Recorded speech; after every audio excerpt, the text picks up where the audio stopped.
ಇಲ್ಲ ಒಂದು ನೀವು ಹೇಳ್ತಿರೋ ಎಲ್ಲ ಅಂಶಗಳಿಂದಲೇ ಅದು ಹೆಚ್ಚಾಗ್ತಾ ಇದೆ. ಹಾ. ಒಂದೊಂದಾಗಿ ತಗೊಂಡ್ ಬರೋಣ. ಹ್ಮ್. ಈಗ ನೋಡಿ, ಒಂದು ಪ್ರಮುಖ ಕಾರಣ ನನಗೆ ಕಾಣಿಸುವಂಥದ್ದು ಏನು ಅಂತಂದ್ರೆ, ಈ ಟ್ರಂಪಿನ ಹುಚ್ಚಾಟಗಳಿಂದ ಇದಕ್ಕೆ ಗೋಲ್ಡ್ ಮತ್ತೆ ಸಿಲ್ವರ್ ಬೆಲೆಗಳು ಹೆಚ್ಚಾಗ್ತಾ ಇದೆ. ಈಗ ಟ್ರಂಪ್ ಏನ್ ಮಾಡ್ತಾ ಇದ್ದಾರೆ, ಈಗ Denmark, Norway, Sweden, France, Germany, UK, Netherland list ಅಲ್ಲಿ ಏನೇನ್ ಸಿಗ್ತಾ ಇದೆ ಕಂಟ್ರೀಸ್, ಫಿನ್ಲ್ಯಾಂಡ್, ಎಲ್ಲದರ ಮೇಲೆ 10% ಇವಾಗ ಇಮಿಡಿಯೇಟ್ ಆಗಿ ಟ್ಯಾರಿಫ್ ಅನೌನ್ಸ್ ಮಾಡಿದ್ದಾರೆ ಶನಿವಾರ. ಆಮೇಲೆ ಇನ್ನ ಫೆಬ್ರವರಿ 1ರಿಂದ 25% ಹೆಚ್ಚಿಗೆ ಮಾಡ್ತೀನಿ ಅಂತ ಹೇಳಿದ್ದಾರೆ.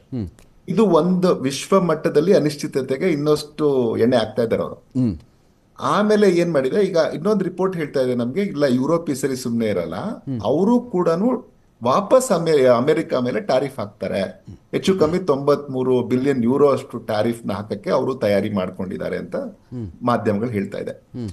ಅದರ ಜೊತೆಗೆ ನೀವು ನೋಡಿದೀರಾ, ಟ್ರಂಪ್ ಮಾತಾಡೋದೇನು ಅಂತಂದ್ರೆ, ನನಗೆ ಶಾಂತಿಯನ್ನ ಕಾಯ್ಕೋಬೇಕು ಅನ್ನುವಂತ ಇದಿಲ್ಲ, ನನಗೆ ನೊಬೆಲ್ ಕೊಟ್ಟಿಲ್ಲ, ಹಾಗಾಗಿ ಗ್ರೀನ್ಲ್ಯಾಂಡ್ ವಿಚಾರದಲ್ಲಿ ನಾನು ಈ ತರ ವರ್ತಿಸಬಲ್ಲೆ ಅನ್ನುವಂತ ಮಾತನ್ನ, ಹುಚ್ಚಾಟದ ಮಾತನ್ನ ಆಡ್ತಿದ್ದಾರೆ. ಅಂದ್ರೆ ಇವೆಲ್ಲವೂ ಅನಿಶ್ಚಿತತೆಗೆ ಆಡ್ ಮಾಡ್ತಾ ಹೋಗುತ್ತೆ. ಓಕೆ. ಸೊ ನೀವು ಅವಾಗ್ಲೇ ಹೇಳಿದ್ದೇನು ಅಂತಂದ್ರೆ, ಒಂದು ಅದಕ್ಕೆ ರೀಸನ್ಸ್ ಇನ್ನು ನಾನು ನಿಮ್ಗೆ ಕೊಡ್ಬೇಕು, ಆಮೇಲೆ ಅದನ್ನ ಆನ್ಸರ್ ಮಾಡ್ತೀನಿ. ಇನ್ನೊಂದೇನು ಅಂತಂದ್ರೆ, ಈ ಸಿಲ್ವರ್ ಮತ್ತೆ ಗೋಲ್ಡ್ ಯಾವಾಗ್ಲೂ ಸೇಫ್ ಹೆವೆನ್ ನಮ್ಗೆ. ಬಂಗಾರ ಅದ್ರ ಮೇಲೆ ಯಾವಾಗೂ ನಾವು ಕಮ್ಮಿ ಆಗ್ಬಿಡುತ್ತಾ ಅಂತ. ಇಲ್ಲಿವರೆಗೂ ನೀವು ನೋಡಿ, ಯಾವ್ದೋ 1-2 ಸರಿ ಅದನ್ನು ತುಂಬಾ ಕಡಿಮೆ ಆಗಿಲ್ಲ. ಇವೆಲ್ಲ ಏನಂದ್ರೆ, ಮೇಲೋಗಿದ್ದೆಲ್ಲ ಕೆಳಗ್ ಬರ್ಬೇಕು ಅಂತ ಮಾತಾಡೋದು ಎಲ್ಲ ರೂಲ್ಗೂ ಅಪ್ಲೈ ಆಗತ್ತೆ. ಗೋಲ್ಡ್ ಸಿಲ್ವರ್ಗೆ ಅಷ್ಟು ಜಾಸ್ತಿ ಅಪ್ಲೈ ಆಗಲ್ಲ. ಈಗ ಮೊದಲಿಗಿಂತ ಸ್ವಲ್ಪ ಕಡಿಮೆ ಆಗ್ಬೋದು, ಬಟ್ ನೀವು ತುಂಬಾ ಎಕ್ಸ್ಪೆಕ್ಟ್ ಮಾಡಕ್ ಇಲ್ಲಿವರೆಗೂ ಯಾವತ್ತೂ ಸಾಧ್ಯ ಆಗಲ್ಲ ಗೋಲ್ಡ್ ಸಿಲ್ವರ್ ಬೆಲೆ. ಯಾಕೆಂದ್ರೆ ಈ ಅನ್ಸರ್ಟನಿಟಿ ಇನ್ನೂ ಜಾಸ್ತಿ ಆಗ್ತಾ ಇರೋದು. ಒಂದ್ ವೇಳೆ ಇದರಲ್ಲಿ ಈ ಎಲೆಕ್ಷನ್ಸ್ ಅಲ್ಲಿ ಮಿಡ್ ಟರ್ಮ್, ಅವ್ರಿಗೇನು ಎಲೆಕ್ಷನ್ಸ್ ಇದೆ ಇದ್ರಲ್ಲಿ ಅಮೆರಿಕದಲ್ಲಿ, ಆ ಸೆನೆಟ್ಗೆಲ್ಲ, ಆ ಟರ್ಮ್ ಅಲ್ಲಿ ಏನಾದ್ರೂ ಕಡಿಮೆ ಆದ್ರೆ ಅವ್ರಿಗೆ, ಅವ್ರ ಪಾರ್ಟಿದು ಕಡಿಮೆ ಏನಾದ್ರೂ ಆದ್ರೆ ಅವ್ರದ್ದು ಹುಚ್ಚಾಟಕ್ಕೆ ಕೊನೆ ಬೀಳ್ಬೋದೇನೋ. ಒಂದ್ ವೇಳೆ ಅಲ್ಲೂ ಜನ ಏನಾದ್ರೂ ಬಹುಮತ ಕೊಟ್ರೆ ಗೋಲ್ಡ್ ಇನ್ನೂ ಜಾಸ್ತಿ ಆಗತ್ತೆ ಅನ್ನುವಂಥದ್ದು ಮೊದಲನೇದು.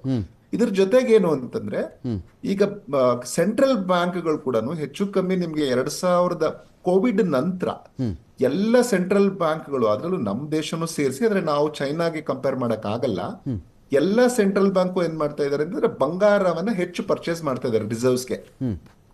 ಹೆಚ್ಚು ಕಮ್ಮಿ ನಿಮ್ಗೆ ಅದೇನೆ 1500 ಟನ್ ಅಷ್ಟು ಗೋಲ್ಡ್ ನ ಅವರು ವಾರ್ಷಿಕವಾಗಿ ಹೆಚ್ಚು ಕಮ್ಮಿ ಆವರೇಜ್ ನಾನು ಹೇಳ್ತಾ ಇದ್ದೀನಿ, ಅಷ್ಟು ಪರ್ಚೇಸ್ ಮಾಡ್ಬಿಟ್ಟಿದ್ದಾರೆ. ಈಗ ಮೊದಲಿಗೆ ಹೋಲಿಸಿದ್ರೆ ನೀವು ಅಷ್ಟಷ್ಟು ಪರ್ಚೇಸ್ ಮಾಡ್ತಾ ಇದ್ದಾರೆ, ಅಂದ್ರೆ ಓವರ್ ಆಲ್ ಎಲ್ಲಾ ದೇಶಗಳ ಸೆಂಟ್ರಲ್ ಬ್ಯಾಂಕ್ ಸೇರಿ. ಸೊ ಹಿಂಗೆ ಹೆಚ್ಚಾಗ್ತಾ ಇದೆ. ಹಂಗಾಗಿ ಮತ್ತೆ ಇವ್ರೇನ್ ಹೇಳ್ತಿದ್ದಾರೆ, ಚೈನಾದವ್ರಿಗೆ ಏನಂದ್ರೆ, ನಾವು ಯಾವುದೇ ರೀತಿಯ ಸಿಲ್ವರ್ನ ನಾವೀಗ ಎಕ್ಸ್ಪೋರ್ಟ್ ಮಾಡಬಾರದು ಈಗ ಅಂತ. ಸೊ ಅಂದ್ರೆ ಈಗ ಒಂದು ಆತಂಕ ಸೃಷ್ಟಿಯಾಗಿದೆ, ಅದ್ರ ಜೊತೆಗೆ ಆಡ್ ಆಗ್ತಾ ಇದೆ. ಈಗ ಚೈನಾದವ್ರು, ಇಲ್ಲ ನಾವು ಇನ್ನು ಯಾವುದೇ ಕಾರಣಕ್ಕೆ ರಫ್ತು ಮಾಡಬಾರ್ದು ಇದನ್ನ ಬೆಳ್ಳಿನ ಅಂತ ಅವರು ಯೋಚನೆ ಮಾಡಿರುವಂತದ್ದು. ಇವೆಲ್ಲವೂ ಕಾರಣ. ಇನ್ನೊಂದೇನು ಅಂತಂದ್ರೆ, ಇಂಟ್ರೆಸ್ಟ್ ರೇಟ್ ಕಟ್ ಮಾಡ್ತಾರೆ ಅಂತ ಇದರಲ್ಲಿ ಅಮೆರಿಕದಲ್ಲಿ US ಟ್ರೆಜರಿ ಇಂಟ್ರೆಸ್ಟ್ ರೇಟ್ ಬಡ್ಡಿ ದರಗಳು ಕಡಿಮೆ ಮಾಡಿದ್ರೆ ಏನಾಗುತ್ತೆ ಅಂತಂದ್ರೆ, ಅವಾಗ ಆಟೋಮ್ಯಾಟಿಕ್ ಆಗಿ ಇನ್ವೆಸ್ಟ್ಮೆಂಟ್ಸ್ ಎಲ್ಲನೂ ಬೇರೆ ಕಡೆಗೆ ಹೋಗುತ್ತೆ, ಯಾವ್ದು ಸೇಫ್ ಹೆವೆನ್ಗೆ ಹೋಗುತ್ತೆ. ಹಂಗಾಗಿ ಮತ್ತಷ್ಟು ಜನ ಗೋಲ್ಡ್ಗೆ ಅಲ್ಲೂ ತಗೊಳ್ತಾ ಇದೆ. ಸೊ ಹಿಂಗಾಗಿ ಇವೆಲ್ಲ ಕಾರಣಗಳಿಂದ ಏನಾಗಿದೆ, ಬಂಗಾರದ ಬೆಲೆ ಹೆಚ್ಚಾಗ್ತಾ ಇದೆ. ಆದ್ರೆ ಒಂದು ವಿಚಾರನ let me be very clear on this, ಯಾವುದೇ ಕಾರಣಕ್ಕೂ ಇದು ಕುಸಿದ್ರೂ ಸಹ ನಾವು ಇಲ್ಲ ಇದೊಂದು 20,000 30,000 10 ಗ್ರಾಮಿಗೆ ಕಡಿಮೆ ಆಗ್ಬಿಡುತ್ತೆ ಆ ತರದ್ದು ಲೆಕ್ಕಾಚಾರ ಯಾರು ಹಾಕೊಳ್ಳೋದೇನು ಬೇಡ. ಯಾಕೆಂದ್ರೆ ಇದು ಕಡಿಮೆ ಆದ್ರೇನು it will be very nominal. ಯಾವಾಗ್ಲೂ ಏನ್ ಹೇಳುತ್ತೆ ಅಂತಂದ್ರೆ, ನಿಮ್ಗೆ ಯಾವುದೇ ಒಂದು ಗೂಡ್ಸ್ಗೆ ಡಿಮ್ಯಾಂಡ್ ಹೆಂಗ್ ಹೆಚ್ಚಾಗಿರುತ್ತೆ, ಅದರಲ್ಲೂ ಎಸ್ಪೆಷಲಿ ಗೋಲ್ಡ್ ಸಿಲ್ವರ್ಗೆ ನೀವು ಗಮನಿಸಿದ್ರೆ, ಇದನ್ನ ಸ್ಟಾಕ್ ಮಾರ್ಕೆಟ್ಗೆ ಅಪ್ಲೈ ಮಾಡಕ್ ಆಗಲ್ಲ ಇನ್ನ. ಆದ್ರೆ ಖಂಡಿತವಾಗಿಯೂ ಗೋಲ್ಡ್ ಅಂಡ್ ಸಿಲ್ವರ್ಗೆ ಇದನ್ನ ಅಪ್ಲೈ ಮಾಡಬಹುದು. ಹಾಗೆ ನೋಡಿ, ಇನ್ನೂ ಒಂದು ರೀಸನ್ ಇದೆ. ಈಗ ಸ್ಟಾಕ್ ಮಾರ್ಕೆಟ್ ಕೊಲ್ಯಾಪ್ಸ್ ಆಗ್ತಾ ಇರೋದು ಗಮನಿಸಿದ್ರೆ, ಎಲ್ಲ ದೇಶಗಳಲ್ಲಿ ಇದು ಆಗ್ತಾ ಇದೆ. ಇದು ಭಾರತದಲ್ಲಿ ನಮ್ಗೆ ಕಾಣಿಸ್ತಾ ಇರೋದಲ್ಲ. ಈಗ ಲಂಡನ್ ಅಲ್ಲಿ ಈ ಅನಿಶ್ಚಿತತೆಯಿಂದ ಅವರು ಹೆದರಿದ್ದಾರೆ, ಏನಪ್ಪಾ ಇದು ಟ್ರೇಡ್ ವಾರ್ ಶುರು ಆಗ್ಬಿಟ್ರೆ ಅಮೆರಿಕ ಮತ್ತೆ ಯುರೋಪ್ ನಡುವೆ, ಈ ಕಡೆ ಒಂದ್ ಕಡೆ ಚೈನಾ ರಿವರ್ಸ್ ಆಗ್ತಾ ಇದೆ. ಸೊ ಈ ತರ ಎಲ್ಲ ಆಗುವಾಗ ನಮ್ ಕತೆ ಏನು ಅಂತ ಹೇಳಿ ಅವ್ರೇನ್ ಅದಕ್ಕೂ ಆ ಕಂಪನಿ ಶೇರ್ಗಳು ಒಂದೊಂದೇ ಕೊಲ್ಯಾಪ್ಸ್ ಕಡಿಮೆ ಆಗ್ತಾ ಇದೆ. ಕೊಲ್ಯಾಪ್ಸ್ ಅನ್ನೋ ಪದ ದೊಡ್ಡದಾಯ್ತು ಅಂತ ಕಾಣುತ್ತೆ, ಬಟ್ ಕುಸಿತಾ ಇದೆ. ಈ ಕುಸಿತ ಇರೋದ್ರಿಂದ ಏನಾಗತ್ತೆ, ಈಗ ನೀವು ಲಂಡನ್ ಸ್ಟಾಕ್ ಮಾರ್ಕೆಟ್ ಅನ್ನ ಗಮನಿಸಿದ್ರೆ ಇವತ್ತು ಆಗ್ಲೇ ಅದು ಡಿಪ್ ಆಗಿರೋದನ್ನ ಗಮನಿಸಬಹುದು. ಯುರೋಪಿನ ಬಹುತೇಕ ಜರ್ಮನಿ ಇರ್ಬೋದು, ಫ್ರಾನ್ಸ್ ಇರ್ಬೋದು, ಎಲ್ಲ ಸ್ಟಾಕ್ ಮಾರ್ಕೆಟಿನ ಮೇಜರ್ ಇಂಡಿಕೇಟರ್ಸ್ ಏನಿದೆ ಅಂದ್ರೆ ಮೇಜರ್ ಕಂಪನಿಗಳೇನಿದೆ ಅವುಗಳ ಶೇರು ನಮ್ಗೆ ಡೌನ್ ಆಗ್ತಾ ಇರೋದನ್ನ ಕಾಣಿಸ್ಕೊಳ್ತಾ ಇದೆ. ಸೊ ಈ ಎಲ್ಲ ರೀಸನ್ಸ್ ಏನಾಗಿದೆ, ಗೋಲ್ಡ್ಗೆ ಪುಷ್ ಸಿಗ್ತಾ ಇದೆ. ಸೊ ಒಂದೇನು ಅಂತಂದ್ರೆ, ಜನಸಾಮಾನ್ಯರು ಏನ್ ಮಾಡ್ಬೋದು ಅಂದ್ರೆ, ಅವ್ರ ಹತ್ರ ಸೇವಿಂಗ್ಸ್ ಇದ್ರೆ let them invest in gold. ಅದನ್ನು ಇಮಿಡಿಯೇಟ್ ಆಗಿ ಜೆವೆಲ್ರಿ ತಗೊಂಡ್ಬಿಡ್ತೀನಿ ನಾನು ಹೋಗಿ, ದಟ್ಸ್ ನಾಟ್ ಫೇರ್ ಎನಫ್. ಅವರು ಆ ತರದ ಒಂದು ಗೋಲ್ಡ್ ಇದ್ರನ್ನೇ ತಗೊಂಡ್ರು, ಬಾಂಡ್ಸ್ ತಗೋಬಹುದು, ಇಲ್ಲ ಅಂತಂದ್ರೆ ಅದರದ ಬಿಸ್ಕೆಟ್ಗಳನ್ನ ತಗೊಳ್ಬಹುದು. ಆದ್ರೆ ಗಟ್ಟಿ. ಸಣ್ಣ ಸಣ್ಣ ಅಮೌಂಟ್ ಇದ್ದಾಗ ಏನು ಮಾಡಕ್ಕಾಗಲ್ಲ. Okay. ನನ್ ಚಿಕ್ಕ ಅಮೌಂಟ್ ಇದೆ, ನನ್ಗೆ ಬಿಸ್ಕೆಟ್ ಸಿಗತ್ತಾ ಅಂತ. ಸೊ ಬಟ್ ಇಲ್ಲ ಅಂದ್ರೆ it's better to stay away. ಯಾಕೆಂದ್ರೆ ಇದು ಏನಾಗತ್ತೆ, ನಾವು ಅನ್ಕೊಳ್ತೀವಿ ಇಲ್ಲ ಅದು ಇಲ್ಲ ನಾಳೆ ಇನ್ನೂ ಹೆಚ್ಚಾಗ್ಬಿಡತ್ತೆ, ಖಂಡಿತ ಹೆಚ್ಚಾಗತ್ತೆ. ಹಂಗಾಗಿ ನಾವು ಹಾಕೊಂಡಾದ್ರೂ ಹೋಗಕ್ಕಾಗತ್ತೆ. ಇದು ಇನ್ನೂ ಹೆಚ್ಚಾದ್ರೆ ಇದೆಲ್ಲ ಇದೆ. ಒಂದು ಎಮೋಷನಲ್ ರೀಸನ್ಸ್ ಇದೆ, ಒಂದು ನಮ್ಮ ಕಲ್ಚರಲಿ ನಾವು ಗೋಲ್ಡ್ ಕಡೆಗೆ ಒಲವಿದೆ, ಇವೆಲ್ಲವೂ ಸರಿ ಇದೆ. ಆದ್ರೆ let us also be little bit rational ಆಗಿ ಯೋಚನೆ ಮಾಡುವಂತದ್ದನ್ನು ಕೂಡ ಜನರು ಕಲ್ತ್ರೆ ಒಂದಷ್ಟು ಇದರದ್ದು ಆ ಮಟ್ಟಕ್ಕಾದ್ರೂ ಅದನ್ನ ಹಿಡಿದಿಟ್ಕೊಳ್ಬಹುದು ಅಂತ ಕಾಣುತ್ತೆ. ಫೈನ್ ಫೈನ್, ಚರ್ಚೆ ಮತ್ತೆ ಮುಂದುವರಿಸ್ತೀವಿ. ಇದು ಒಂಥರ ಟ್ರಿಕ್ಕಿ ಸಿಚುವೇಶನ್ ಹೇಳ್ತಿರುವಂತಹದ್ದು. ಕಾಮನ್ ಮ್ಯಾನ್ ಆಗಿ ಯೋಚನೆ ಮಾಡಿದ್ರೆ ಅಥವಾ ಒಂದು ವಿಶ್ಲೇಷಕರಾಗಿ ಯೋಚನೆ ಮಾಡಿದ್ರೆ ಸರಿ ಅನ್ಸುತ್ತೆ. ಆದ್ರೆ ನೀವು ಇದನ್ನ ಇನ್ನೊಂದು ಸ್ವಲ್ಪ ಡೀಪರ್ ಆಗಿ ಇದನ್ನ ಯೋಚನೆ ಮಾಡಿದ್ರೆ, ಈಗ ಚೈನಾ ಅದನ್ನ ನಾನು ಎಕ್ಸ್ಪೋರ್ಟ್ ಮಾಡಲ್ಲ ಅಂತ ಹೇಳ್ತಿದೆ ಅಷ್ಟೇ. ಅಂದ್ರೆ ಯಾವುದೇ ದೇಶ ಆ ಟೈಮಲ್ಲಿ ಅದರದ್ದು ಹೆಂಗೆ ನಾನು ಅದರಿಂದ ನನ್ನ ಹತ್ರ ಇರುವಂತಹ ರಾ ಮೆಟೀರಿಯಲ್ಸ್ ಇಂದ ಅಥವಾ ನನ್ನ ಹತ್ರ ಇರುವಂತಹ ಪೊಟೆನ್ಶಿಯಲ್ ಇಂದ ಹೇಗೆ ಅಡ್ವಾಂಟೇಜ್ ತಗೋಬೇಕು ಅನ್ನೋದನ್ನ ನೋಡಕ್ ಟ್ರೈ ಮಾಡ್ತಾ ಇದೆ. ಸೊ ಇದು ಒನ್ಸಿನ ಟ್ರಂಪಿನ ಹುಚ್ಚಾಟ ಕಡಿಮೆ ಆದ್ರೆ ಅದನ್ನು ಇಲ್ಲ ನಾನು ಎಕ್ಸ್ಪೋರ್ಟ್ ಮಾಡ್ತೀನಿ ಅನ್ನೋದನ್ನು ಆಗ್ಬಹುದು. ಆದ್ರೆ ಇಲ್ಲಿ ಒಂದು ವಿಚಾರನ ನಾವು ಮರಿಬಾರ್ದು. ಏನು ಅಂತಂದ್ರೆ ಈ ಇಂಡಸ್ಟ್ರಿ ಕೈಗಾರಿಕೆಗಳಿಗೆ ಇದರದ್ದು ಸಿಲ್ವರಿನ ಬೇಡಿಕೆ ಏನಾಗ್ತಾ ಇದೆ, ಅದು ಹೆಚ್ಚಾಗ್ತಾ ಇದೆ ಅನ್ನೋದನ್ನ ಮರಿಬಾರ್ದು. ಯಾಕೆ ಅಂತಂದ್ರೆ ನಾವು ಮುಂಚೆ ಎಲ್ಲನೂ ಇಷ್ಟೊಂದು ಈ ಹಸಿರು ಶಕ್ತಿಗೆ ಇಷ್ಟೊಂದು ಯೋಚನೆ ಮಾಡ್ತಾ ಇರ್ಲಿಲ್ಲ. ಈಗ ಏನಾಗಿದೆ, ಗ್ರೀನ್ ಎನರ್ಜಿಗೆ ಹೆಚ್ಚೆಚ್ಚು ಬೇಡಿಕೆ ಇದೆ. ಈಗ ಭಾರತನೇ ನೋಡಿ ನೀವು, ಈಗ ನಾವು ಕೊಡ್ತಿರುವಂತ ಪ್ರಮೋಷನ್ ಎಲೆಕ್ಟ್ರಾನಿಕ್ ವೆಹಿಕಲ್ಸ್ ಇರ್ಬೋದು, ಸೋಲಾರ್ ಪ್ಯಾನಲ್ಸ್ ಇರ್ಬೋದು, ಅದಕ್ಕೆ ಈವನ್ ಕೇಂದ್ರ ಸರ್ಕಾರ 78,000 ಸಬ್ಸಿಡಿ ಬೇರೆ ಕೊಡ್ತಾ ಇದೆ ಮನೆ ಮೇಲೆ ನಾನು ಕರೆಂಟ್ ಉತ್ಪಾದನೆ ಮಾಡಕ್ಕೆ. ಸೊ ಈ ತರದ ಅನೇಕ ಯೋಜನೆಗಳಿಂದ ಏನಾಗಿದೆ, ನಿಮ್ಗೆ ಇವುಗಳ ಬಗ್ಗೆ ಬೇಡಿಕೆ ಜಾಸ್ತಿ ಆಗಿದೆ. ಸೊ ಬೇಡಿಕೆ ಜಾಸ್ತಿ ಆದ್ರೆ ಒಂದು ಸೋಲಾರ್ ಪ್ಯಾನಲ್ ಒಂದು 20 ಗ್ರಾಮ್ ಸಿಲ್ವರ್ ನ ಯೂಸ್ ಮಾಡುತ್ತೆ, ಒಂದು ಪ್ರತಿ ಸೋಲಾರ್ ಪ್ಯಾನಲ್. ಇನ್ನೊಂದು ಎಲೆಕ್ಟ್ರಿಕ್ ವೆಹಿಕಲ್ಸ್ ನೋಡಿದ್ರೆ ನೀವು ಒಂದು 25ರಿಂದ 50 ಗ್ರಾಮ್ ವರ್ಗೂ ಅದು ಎಲೆಕ್ಟ್ರಾನಿಕ್ಸ್ ನ ಯೂಸ್ ಮಾಡುತ್ತೆ. ಮತ್ತೆ ಅದನ್ನ ಚಾರ್ಜ್ ಮಾಡಕ್ಕೆ ಏನಿದೆ ಅದನ್ನ ಯೂಸ್ ಮಾಡುತ್ತೆ. ಇವನ್ ಈ 5G ನೆಟ್ವರ್ಕ್ಗಳು ಯೂಸ್ ಮಾಡ್ತಾ ಇದೆ, ಮೆಡಿಕಲ್ ಡಿವೈಸಸ್ ಅಲ್ಲಿ ಯೂಸ್ ಮಾಡ್ತಾ ಇದ್ದಾರೆ. ಸೊ ಈ ತರದ್ದು ಪ್ರತಿಯೊಂದರಲ್ಲೂ ಎಲೆಕ್ಟ್ರಾನಿಕ್ ಕಂಡಕ್ಟಿವಿಟಿಲಿ ಸೊ ಈ ತರ ಇದೆ. ಸೊ ಇದೆಲ್ಲಾನು ಹೆಚ್ಚು ಕಮ್ಮಿ ಅಂದಾಜ್ ಏನ್ ಹೇಳ್ತಿದ್ದಾರೆ ಅಂತಂದ್ರೆ, ಹೆಚ್ಚು ಕಮ್ಮಿ ಒಂದು 700-750 ಮಿಲಿಯನ್ ಔನ್ಸ್ ಅಷ್ಟು ಬೇಡಿಕೆ ಸಿಲ್ವರ್ಗೆ ಬರುತ್ತೆ ಪ್ರತಿ ವರ್ಷ ಅನ್ನುವಂಥದ್ದನ್ನ ಈಗ ಅಂದಾಜ್ ಮಾಡ್ತಾ ಇದ್ದಾರೆ. ಸೊ ಮುಂಚೆ ಎಲ್ಲ ಇದು 530-550 ಔನ್ಸ್ ಅಷ್ಟು ಬೇಡಿಕೆ ಇರ್ತಾ ಇತ್ತು. ಕೋವಿಡ್ ನಂತರ ಇದಕ್ಕೆ ಬೇಡಿಕೆ ಹೆಚ್ಚಾಗಿರುವಂಥದ್ದು. ಮತ್ತೆ ಎಲ್ಲ ಸರ್ಕಾರಗಳು ಇವಾಗ ಬಹುತೇಕ ಹಸಿರು ಶಕ್ತಿಯ ಕಡೆಗೆ ಯೋಚನೆ ಮಾಡ್ತಿರೋದ್ರಿಂದ ಆಗುವಂತಹ ಬೇಡಿಕೆನ ಅಂದಾಜ್ ಮಾಡಿದ್ರೆ 700-750 ಮಿಲಿಯನ್ ಔನ್ಸ್ ಕಡೆಗೆ ಹೆಚ್ಚಾಗ್ಬೋದು ಅಂತ. ಸೊ ಹಿಂಗೆ ಹೆಚ್ಚಾದಾಗ ಇವನ್ ನಮ್ಮಲ್ಲಿ 5G ಬೇಡಿಕೆ ನೋಡಿ ಎಷ್ಟೊಂದು ಜಾಸ್ತಿ ಇದೆ. ಟೆಲಿಕಾಂ ಇಂಡಸ್ಟ್ರಿ ಯೂಸ್ ಮಾಡೋದಿರ್ಬೋದು, ಈಗ ನಮ್ಮಲ್ಲಿ ಕೂಡ EV ಜಾಸ್ತಿ ಆಗ್ತದೆ. ಸೊ ಇದರಿಂದ ಏನಾಗುತ್ತೆ, ಸಿಲ್ವರ್ಗೆ ಬೇಡಿಕೆ ಜಾಸ್ತಿ ಆಗ್ತಾ ಹೋಗುತ್ತೆ. ಸರ್ ಇನ್ ಬಿಟ್ವೀನ್ ಒಂದು ಬೆಳವಣಿಗೆ ಆಯ್ತು ಕೇಶವ್ ಸರ್, ಇನ್ ಬಿಟ್ವೀನ್ ಒಂದು ಬೆಳವಣಿಗೆ ಆಯ್ತು. ಈ ಯುರೋಪಿಯನ್ ದೇಶಗಳು ಅಂತ ಬಂದಾಗ ಈ EV ಎಲೆಕ್ಟ್ರಿಕಲ್ ವೆಹಿಕಲ್ಸ್ ಬರ್ತಾವ ಇದೆಯಲ್ಲ, ಇವುಗಳ ವಿಚಾರದಲ್ಲಿ 100% ಇದೇ ವೆಹಿಕಲ್ ಮಾಡ್ಬಿಡ್ಬೇಕು ನಾವು, 95% ಇದೇ ವೆಹಿಕಲ್ ಇರಬೇಕು ಇನ್ನು 5 ವರ್ಷದಲ್ಲಿ 3 ವರ್ಷದಲ್ಲಿ ಒಂದು ಗೋಲ್ ಇಟ್ಕೊಂಡಿದ್ವು. ಆಲ್ ಆಫ್ ಅ ಸಡನ್ ಅದನ್ನು ರೆಡ್ಯೂಸ್ ಮಾಡ್ಕೊಂಡು ಇಲ್ಲ ಆ ಥರ ನಾವು ಮಾಡೋಕ್ಕಾಗಲ್ಲ, 70% 60% ಮೇಲಿರಲಿ, ಇದು ತೀರಾ 95% ಹೋಗಬಾರ್ದು ಅಂತ ಕಾರಣಗಳು ಬೇಕಾದಷ್ಟಿದೆ. ಈ ಪ್ಯಾನಲ್ಗಳ ವಿಚಾರ, ಬ್ಯಾಟ್ರಿ, ಎಲೆಕ್ಟ್ರಾನಿಕ್ ವೇಸ್ಟ್ ಮ್ಯಾನೇಜ್ಮೆಂಟ್ಗಳ ವಿಚಾರ ಅಷ್ಟು ಸುಲಭ ಇಲ್ಲ ಇದು. ಅಂದರೆ ಪೆಟ್ರೋಲ್ ಡೀಸೆಲ್ ವೆಹಿಕಲ್ಗಳ ಮರಣಶಾಸನ ಅಂತ ಹೇಳಲಾಗ್ತಾ ಇತ್ತಲ್ಲ, ಆ ಮಾತುಗಳನ್ನು ಅವರೇ ವಾಪಸ್ ತಗೊಳ್ಳೋ ಮಟ್ಟಕ್ಕೆ ಬಂದಿದ್ದಾರಲ್ಲ. ಸೊ ಅದರಿಂದ ಚೇಂಜಸ್ ಏನಾದರೂ ಆಗಬಹುದಾ ಅಂತ? ಅಲ್ಲ, ಈಗ ಮೊದಲಿಗಿಂತ ಕಡಿಮೆ ಅಂತೂ ಆಗಲ್ವಾ. ನಾನು ಹೇಳ್ತಿರೋದು ಇವಾಗ ಆಗ್ಲೇ ನಾವು ಹಳೆಯ ಅಂಕಿಅಂಶ ತಗೊಂಡ್ರೇನು ಆಗ್ಲೇನೆ ನಮ್ಮ ಹತ್ರ 500 ಮಿಲಿಯನ್ ಔನ್ಸ್ ಅಷ್ಟು ಬೇಡಿಕೆ ಇತ್ತು. ಈಗ ಅದಿನ್ನೊಂದು 200-250 ಹೆಚ್ಚಾಗೋದ್ರಲ್ಲಿ, ಯಾಕಂದ್ರೆ ಓವರ್ ಆಲ್ ನೀವು 100% ಮಾಡಿದ್ರೆ ಇನ್ನೂ ಜಾಸ್ತಿ ಬೇಡಿಕೆ ಬರುತ್ತೆ. ನಾವು ಲೆಕ್ಕ ಆಗ್ತಿರೋದು ಒಂದು ಆವರೇಜ್ ಅಲ್ಲಿ ಈ ಪೇಸ್ ಏನ್ ಹೆಚ್ಚಾಗ್ತಾ ಇದೆ ಇದನ್ನ ಮೇಂಟೈನ್ ಮಾಡಿದ್ರೇನು ಅಂತ. ಆಯ್ತು, ಇನ್ನೊಂದು 5% ಕಡಿಮೆನೋ 10% ಕಡಿಮೆ ಆದ್ರೇನು ಬಹುತೇಕ ಸಿಲ್ವರ್ಗೆ ಮೊದಲೇ ಇದ್ದದ್ದು ಬೇಡಿಕೆಗೂ ಈಗಿದ್ದದ್ದು ಬೇಡಿಕೆಗೂ ಖಂಡಿತವಾಗಿಯೂ ವ್ಯತ್ಯಾಸ ಇರುತ್ತೆ ಅನ್ನುವಂಥದ್ದು ನನ್ನ. ಕಾರ್ ಬೆಲೆನೂ ಜಾಸ್ತಿ ಮಾಡ್ಬೇಕಲ್ಲ ಕೇಶವ್ ಸರ್, ಅವನು ಕಾರ್ ಬೆಲೆನೂ ಜಾಸ್ತಿ ಮಾಡ್ಬೇಕಲ್ಲ ಅವಾಗ. ಅಲ್ಲಲ್ಲ, ನೀವು ಈಗೇನಾಗಿದೆ, ಒಂದು ಆಪ್ಷನ್ ಏನು ಅಂತ. ಈಗ ನಿಮ್ಗೆ ಇದನ್ನ ಬರೀ ನಾವು ಕಾರಲ್ಲಿ ಮಾತ್ರ ಯೂಸ್ ಮಾಡೋದಿದ್ರೆ ಫೈನ್, Okay. ಈಗ ನೀವು ಪ್ರತಿಯೊಂದರಲ್ಲೂ ಮೆಡಿಕಲ್ ಇದ್ರ ಎಕ್ಸ್ಪೆನ್ಸಸ್ ಅಲ್ಲಿ ಇರ್ಬೋದು, ಇಲ್ಲ 5G ಫೋನ್ ಅಲ್ಲಿ ಇರ್ಬೋದು, ಇಲ್ಲ ಸೋಲಾರ್ ಪ್ಯಾನಲ್ಸ್ ಅಂತೂ, ಒಂದು ಎಲೆಕ್ಟ್ರಿಕ್ ವೆಹಿಕಲ್ಸ್ ಬಗ್ಗೆ ಮಾತಾಡ್ತೀವಿ, ಸೋಲಾರ್ ಪ್ಯಾನಲ್ಸ್ ಬಗ್ಗೆ ನಮ್ಮಂತ ದೇಶಗಳಲ್ಲಿ ಖಂಡಿತ ಬೇಡಿಕೆ ಇದ್ದೇ ಇರುತ್ತೆ. ಯಾಕೆಂದ್ರೆ ನಾವೀಗ ಸೂರ್ಯ ಒಂದು ಇದನ್ನ ಶಕ್ತಿಯನ್ನ ಬಳಸ್ಕೋಬೇಕು ಅನ್ನೋಂಥದ್ದು ಇರೋದ್ರಿಂದ, Okay. ಯಾಕೆಂದ್ರೆ ನಾವು ರಿನ್ಯೂವಬಲ್ ಎನರ್ಜಿ ಕಡೆಗೆ, ಇದು ಅನೇಕ ಬೆಳವಣಿಗೆ ಹೊಂದುತ್ತಿರುವಂತ ರಾಷ್ಟ್ರಗಳ ಕಥೆಯು ನಮ್ಮಂತೆ ಅವರು ಯೋಚನೆ ಮಾಡ್ತಾ ಇರೋದ್ರಿಂದ ಒಂದಷ್ಟು ಬೇಡಿಕೆ ಖಂಡಿತ ಹೆಚ್ಚಾಗುತ್ತೆ. ಪೂರ್ತಿಯಾಗಿ ಇಲ್ಲ ಆಯ್ತು ಇದೆಲ್ಲ ಆಗಿದೆ, ಇನ್ನ ಮೇಲಿಂದ ನಾವು ಕಡಿಮೆ ಮಾಡೋಣ, ಇದ್ರದ್ದು ನಾನು ಹೇಳ್ತಿರೋದು ಇವಿ ಎಲ್ಲಾನು ಪರ್ಫೆಕ್ಟ್ ಅಂತ ಅಲ್ಲ, ಬಟ್ ಬೇರೆ ಆಪ್ಷನ್ಸ್ ಅದು ಬಿಟ್ಟು ಇದೆ ಅನ್ನುವಂಥದ್ದನ್ನು ಒಪ್ಕೊಳ್ತಾ, ಬಟ್ ಬೇಡಿಕೆ ಖಂಡಿತ ಹೆಚ್ಚಾಗುತ್ತೆ. ಈಗಾಗಲೇ ಅನೇಕ ಇವರು ಲೆಕ್ಕ ಹಾಕಿರೋದ್ರ ಪ್ರಕಾರ ಮುಂಚೆ ಎಲ್ಲ ನೋಡಿ, ಈಗ ಬೆಳ್ಳಿಗೆ ಹೋಲಿಸಿದ್ರೆ ಬಂಗಾರ ಬೆಳ್ಳಿಗೆ ಹೋಲಿಸಿದ್ರೆ ಬಂಗಾರದ ಬೆಲೆ ಬೆಳ್ಳಿ ಬೆಲೆ ತುಂಬಾ ಹೆಚ್ಚಾಗಿದೆ.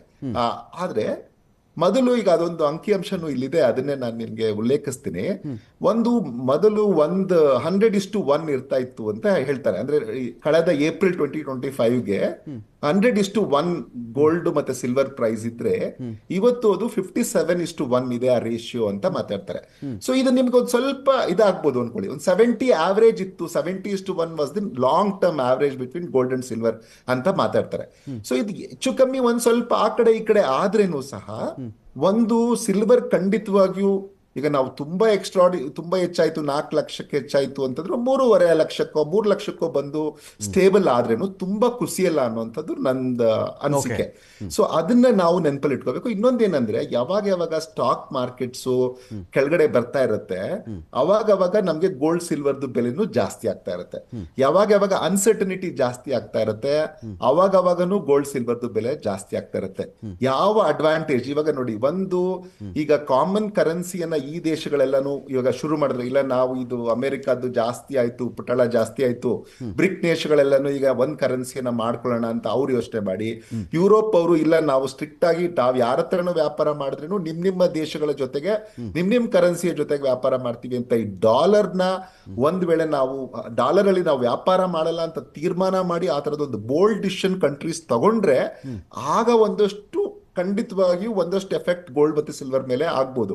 ಅದರ್ವೈಸ್ ಆ ತರದ್ದು ಸದ್ಯಕ್ಕೇನು ಕಾಣಿಸಲ್ಲ. ನಾವು ಹೇಳ್ತಾ ಇದ್ದೀವಿ, ಇದು ನಾವೆಲ್ಲರ ಆಶಯ ಏನು ಅಂತಂದ್ರೆ, ಇಲ್ಲ ಈ ತರ ಆಗ್ಬೇಕು ಅಂತ. ಆದಾಗ್ಲೂ ಸಹ ಒಂದ್ ವೇಳೆ ಆಯ್ತು ಅಂತ ಇಟ್ಕೊಳ್ಳೋಣ, ಹೈಪೋಥೆಟಿಕಲಿ ಬ್ರಿಕ್ ದೇಶಗಳೆಲ್ಲ ಒಂದಾಯ್ತು, ಟ್ರಂಪ್ನ ನಿರ್ಧಾರಗಳನ್ನ ಇದ್ ಮಾಡಿದ್ರೇನು ಸಹ ಇದು ಓವರ್ ಆಲ್ ಏನು ತುಂಬಾ ಕಡಿಮೆ ಆಗಲ್ಲ ಅನ್ನೋಂಥದ್ದು ನನ್ನ ಜಡ್ಜ್ಮೆಂಟ್. ಯಾಕಂದ್ರೆ ಒಂದಷ್ಟು ಮಾರ್ಜಿನ್ ರೆಡ್ಯೂಸ್ ಆಗ್ಬೋದು, ಆದ್ರೆ ತುಂಬಾ ರೆಡ್ಯೂಸ್ ಆಗಲ್ಲ. ಒಂದ್ ವೇಳೆ ಆ ತರ ರೆಡ್ಯೂಸ್ ಇಂಡಿಯಾ ಸಿಚುಯೇಷನ್ ಅಲ್ಲಿ ಆ ತರ ರೆಡ್ಯೂಸ್ ಆಗಿದ್ದಿದ್ರೆ ಬಹುಶಃ ಬೇರೆ ರೀತಿಯಲ್ಲೇ ಆಗಿರ್ತಾ ಇತ್ತು. ಯಾಕಂದ್ರೆ ನೀವು ನೋಡಿ, ಗೋಲ್ಡ್ ನ ಡಿಮಾಂಡ್ ಯಾವಾಗ್ಲೂ ಕಡಿಮೆ ಆದಾಗೂ ಜನ ಏನ್ ಮಾಡ್ತಾರೆ, ಕಡಿಮೆ ಆಗಿದೆ ಅಂತ ತಗೊಳ್ತಾ ಇರ್ತಾರೆ, ಅವಾಗ ಮತ್ತೆ ಹೆಚ್ಚಾಗುತ್ತೆ. ಯಾವಾಗ ಅದು ಜಾಸ್ತಿ ಆಗಿದ್ದಾಗ ಏನ್ ಮಾಡ್ತಾರೆ, ಇಲ್ಲ ನಮ್ಗೆ ಇನ್ನೂ ಜಾಸ್ತಿ ಆಗ್ಬಿಟ್ರೆ ಏನಪ್ಪಾ, ಇವಾಗೆ ತಗೊಂಡಿಟ್ಕೊಬಿಡೋಣ, ನನ್ನ ಮಗಳ ಮದ್ವೆ ಇನ್ನ ಮಗಳು ಚಿಕ್ಕ ಮಗಳು ಇರ್ತಾಳೆ, ಈಗಲೂ ಒಂದು 5 ವರ್ಷ 6 ವರ್ಷ ಇರ್ತಿಲ್ಲ, ಇವಾಗಲೇ ತಗೊಂಡಿಟ್ಕೊಬಿಡೋಣ, ಅವಾಗ ಇನ್ನೂ ಇರೋ ಆದ್ರೆ ಒಂದು ಸಿಚುಯೇಷನ್ ಅಲ್ಲಿ ಖಂಡಿತವಾಗಿ ಇದು ತುಂಬಾ ಕಡಿಮೆ ಆಗಲ್ಲ ಅನ್ನುವಂಥದ್ದು ನನಗೆ ಆದಂತ ಒಂದು ಅಭಿಪ್ರಾಯ. ಇದನ್ನ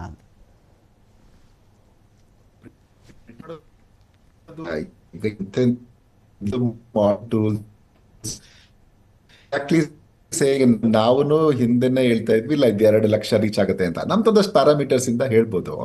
ಬಟ್ ಸ್ಟಿಲ್ ಇದು ವೆರಿ ಟಫ್. ಬಟ್ ಏನು ಅಂಡರ್ಲೈನಿಂಗ್ ಸ್ಟೇಟ್ಮೆಂಟ್ ಏನು ಅಂತಂದ್ರೆ, ಗೋಲ್ಡ್ ಮೇಲೆ ಇನ್ವೆಸ್ಟ್ಮೆಂಟ್ ಮಾಡಿದ್ರೆ ಇಟ್ ಈಸ್ ಆಲ್ವೇಸ್ ಸೇಫ್. ಯಾವಾಗ್ಲೂ ನೀವು ಹಿಸ್ಟ್ರಿನ ಗಮನಿಸಿದ್ರೇನು ಒಂದೆರಡು ಸರಿ ಅದು ಬೇರೆ ಬೇರೆ ಕಾರಣಕ್ಕೆ ಕಡಿಮೆ ಆಗಿದೆ ಅನ್ನೋದ್ ಬಿಟ್ರೆ ಅವಾಗ್ಲೂ ಏನು ತುಂಬಾ ಲಾಸ್ ಆಗಿಲ್ಲ ಯಾರಿಗೂನು. ಸೊ ಹಂಗಾಗಿ ಹಣ ಇದ್ರೆ, ನಾವು ಚೆನ್ನಾಗಿ ಹೇಳ್ತಾ ಇದ್ರು ಸ್ನೇಹಿತರು ಮಾತಾಡುವಾಗ, ನಿಮ್ಮ ಹತ್ರ ಹಣ ಇದ್ರೆ ಖಂಡಿತವಾಗಿಯೂ ಅದನ್ನ ನೀವು ಬಾಂಡ್ಸ್ ಅಲ್ಲಿ, ಇಲ್ಲ ಗೋಲ್ಡ್ ಬಾಂಡ್ ಪೇಪರ್ಸ್ ಮೇಲೆ ತಗೊಳ್ಳುವಂತದ್ದು ಇಸ್ ಆಲ್ವೇಸ್ ಸೇಫ್, ತಗೊಳ್ಳಿ ಅಂತ. ಏನಂದ್ರೆ ಈಗ ಬರ್ತಾ ಬರ್ತಾ ಟ್ರೆಂಡ್ ಅನ್ನು ಚೇಂಜ್ ಖಂಡಿತ ಆಗತ್ತೆ. ಯಾಕಂದ್ರೆ ಇದು ತುಂಬಾ ದುಬಾರಿ ಆದ್ರೆ ಜನಸಾಮಾನ್ಯನ ಕತೆ ಏನು ಅನ್ನೋಂಥದ್ದು. ನಮ್ಗೆ ಇಷ್ಟು ದಿನ ಇಲ್ಲ, ಕಲ್ಚರಲಿ ಇಂಬೈಬ್ ಆಗಿದ್ದೀವಿ, ನಾವು ಗೋಲ್ಡ್ ಹಾಕೋಬೇಕು. ಈಗ ಅದ್ ಏನಾಗಿದೆ ಅಂತಂದ್ರೆ, ಒಂಥರ ಇಷ್ಟು ದಿನನೂ ಡೆಮಾನ್ಸ್ಟ್ರೇಷನ್ ಎಫೆಕ್ಟ್ ಅಲ್ಲೇ ಇದೆ. ಯಾವಾಗ ಅವ್ರು ತಗೊಂಡ್ರು ಅವ್ರು ಇದನ್ನ ಹಾಕೊಂಡ್ರು ಅಂತ ನಾನು ಹಾಕೊಳ್ತಾ ಇದ್ವಿ, ಈ ಮನೆಯವ್ರು ತಗೋತಾ ಇದ್ರು, ಈ ಮನೆಯವ್ರು ತಗೊಂಡ್ರು ಅಂತ ಇನ್ನೊಂದು ಮನೆಯವ್ರು ತಗೋತಾ ಇದ್ರು. ಈ ತರದ ಒಂದು ಡೆಮಾನ್ಸ್ಟ್ರೇಷನ್ ಎಫೆಕ್ಟ್ ಖಂಡಿತವಾಗಿಯೂ ಭಾರತದಲ್ಲಿ ಜಾಸ್ತಿ. ಮತ್ತೆ ಕಲ್ಚರಲಿನೂ ಗೋಲ್ಡ್ ಇದ್ರೆ ಸೇಫ್ ನಮ್ಗೆ. ನೀವು ನಮ್ಮಲ್ಲಿ ಆಕ್ಚುಲಿ GDP 4.2 ಟ್ರಿಲಿಯನ್ ಇರ್ಬೋದು, ನಮ್ಮ ಮನೆಗಳಲ್ಲಿರುವಂತಹ ಗೋಲ್ಡೇನೆ ಅಷ್ಟು ಟ್ರಿಲಿಯನ್ ಟನ್ಸ್ ಇದ್ರೆ ಆಶ್ಚರ್ಯ ಪಡ್ಬೇಕಾಗಿಲ್ಲ ನಾವು. ಸೊ ಅಷ್ಟೊಂದು ಗೋಲ್ಡ್ ನಮ್ಮ ಹತ್ರ ಗೋಲ್ಡ್ ರಿಸರ್ವ್ ಪ್ರತಿ ಮನೇಲಿ ಮಿನಿಮಮ್ ಒಂದು 10 ಗ್ರಾಮ್ ಗೋಲ್ಡ್ ಇಲ್ಲದೆ ಇರುವಂತ ಮನೆ ಬಹುಶಃ ಭಾರತ ದೇಶದಲ್ಲಿ. Keshav sir any day gold inflation ಅನ್ನ ಬೀಟ್ ಮಾಡುತ್ತಾ? ಹೊಸ ಕಾನ್ಸೆಪ್ಟ್ ಏನು ಅಂತ ಹೇಳಿದ್ರೆ, ಈಗ ಹಳಬರು ನೀವು ಯಾರಾದ್ರೂ ಕೇಳಿ ನೋಡಿ, ನಮ್ಮ ಹಿಂದಿನ ತಲೆಮಾರವರು ಅವ್ರ ಮೇನ್ ಕಾನ್ಸೆಪ್ಟು FD ಇಟ್ಟಿದೆಯಾ, ಸೇವಿಂಗ್ಸ್ ಮಾಡಿದ್ಯಾ, ಬ್ಯಾಂಕಲ್ಲಿ ಎಷ್ಟು ಇಟ್ಟಿದೆಯಾ, ನಿಂಗೆ ತಿಂಗಳಿಗೆ ಎಷ್ಟು ಬರ್ತಾ ಇದೆ, ನಿನ್ನ ಜೀವನಕ್ಕೆ ಆಗತ್ತೆ ಕಣೋ ಹುಷಾರು ಅಂತ. ಇವತ್ತಿಗೆ ಸೇವಿಂಗ್ಸ್ ಹೋಗಿ ಇನ್ವೆಸ್ಟ್ ಕಡೆಗೆ ಜಾಸ್ತಿ ಒಲವು ತೋರಿಸ್ತಾ ಇದ್ದಾರೆ. ಇನ್ವೆಸ್ಟ್ ಮಾಡಿ ಅದು ಬೆಳೆಯುತ್ತೆ, ದುಡ್ಡನ್ನು ದುಡಿಯಬೇಕು.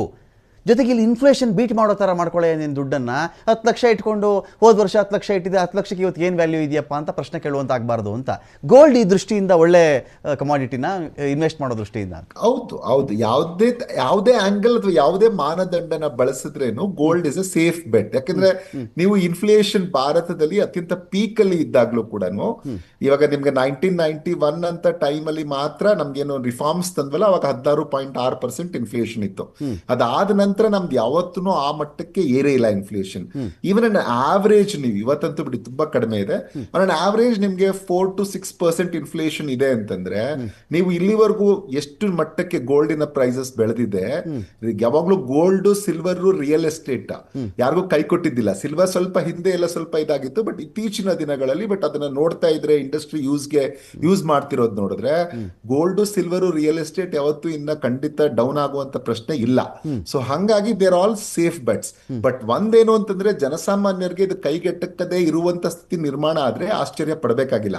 ಒಂದು ಇನ್ಕಮ್ ಲೆವೆಲ್ಸ್ ಜಾಸ್ತಿ ಆಗ್ತಾ ಇದೆ, ಹಂಗಾಗಿ ಇವಾಗ ಒಂದಷ್ಟು ಸೇಫ್ ಇದೆ. ಬಟ್ ಇನ್ನೂ ಹೆಚ್ಚಾದ್ರೆ, ತುಂಬಾ ಹೆಚ್ಚಾಗ್ಬಿಟ್ರೆ ಇದು ಖಂಡಿತ ಅವಾಗ ಬೇರೆ ತರದ ಒಂದು ಟ್ರೆಂಡ್ ಕೂಡ ಶುರು ಆಗ್ಬೋದು. ಈ 1 ಗ್ರಾಮ್ ಗೋಲ್ಡ್ ಇಂಥ ಕಡೆಗೂ ಜನ ಹೆಚ್ಚು ಕಡೆ ಹೋಗ್ಬೋದು, ಒಲವು ತೋರಿಸ್ಬೋದು. ಯಾಕೆಂದ್ರೆ ಒಂದು ಲೆವೆಲ್ ವರ್ಗೂ ಹೋದ್ರೆ ನಮ್ಮ ಇನ್ಕಮ್ ಲೆವೆಲ್ ಹೆಚ್ಚಾಗ್ತಾ ಇದೆ. ಮೊದಲು ಹೋಲಿಸಿದ್ರೆ ಇವತ್ತು ಇನ್ಕಮ್ ಲೆವೆಲ್ ಜಾಸ್ತಿ ಆಗಿದೆ. ಅದೇ ಲೆವೆಲ್ಗೆ ಗೋಲ್ಡ್ ಬೆಲೆ ಹೆಚ್ಚಾಗಿದೆಯಾ ಅಂದ್ರೆ ಖಂಡಿತ ಇಲ್ಲ. ಗೋಲ್ಡ್ ಬೆಲೆ ಅದಕ್ಕಿಂತ ಜಾಸ್ತಿ ಹೆಚ್ಚಾಗಿದೆ. ಬಟ್ ಏನು, ನಾವು ಅವಾಗ್ಲೇ ನೀವು ಒಂದು ಎಕ್ಸಾಂಪಲ್ ಕೊಡ್ತಾ ಇದ್ರಿ, ಇಲ್ಲ ನಾನು ಕಾರ್ ತಗೊಂಡದ್ ಬದಲು ಇದ್ರ ಮೇಲೆ ಹಾಕ್ಬಿಟ್ಟಿದ್ರೆ ಚೆನ್ನಾಗಿತ್ತು, ಈ ತರದೆಲ್ಲ ಅನೇಕ ಸರಿ ಒಂದು ವಿಶ್ಲೇಷಣೆ ಬರುತ್ತೆ. ಆದ್ರೆ ಏನು ಅಂತಂದ್ರೆ, ಆ ಮೂಮೆಂಟ್ ಇಂದ ನೀವು ಗೋಲ್ಡ್ ನ ಎಷ್ಟು ಸರಿ ಯೂಸ್ ಮಾಡಿರ್ಬೋದು, ಎಲ್ಲಾ ಆರ್ನಮೆಂಟ್ಸ್ ನ, ಎಲ್ಲ ಜ್ಯುವೆಲ್ರಿನ ಹಾಕೊಂಡು.